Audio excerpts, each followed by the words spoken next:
महाराष्ट्रातील विविध ठिकाणी शिवसृष्टी आणि शिवकालीन थीम पार्क उभारण्यासाठी राज्य सरकारकडून 410 कोटी रुपयांची तरतूद करण्यात आली आहे।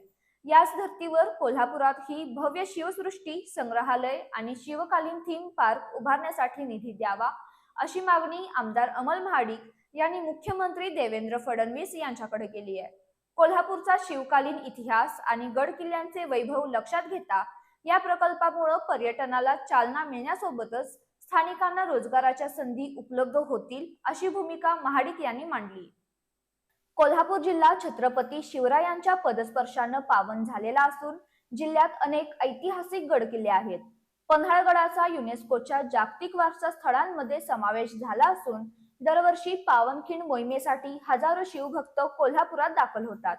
विशाळगड, रांगणा आणि भुदरगड यांसारख्या किल्ल्यांनाही शिवभक्त आणि पर्यटक मोठ्या संख्येने भेट देतात। या पार्श्वभूमीवर कोल्हापुरात शिवसृष्टी संग्रहालय आणि शिवकालीन थीम पार्क उभारण्यासाठी निधी उपलब्ध करून द्यावा अशी मागणी आमदार अमल महाडिक यांनी मुख्यमंत्री देवेंद्र फडणवीस यांची भेट घेऊन केली।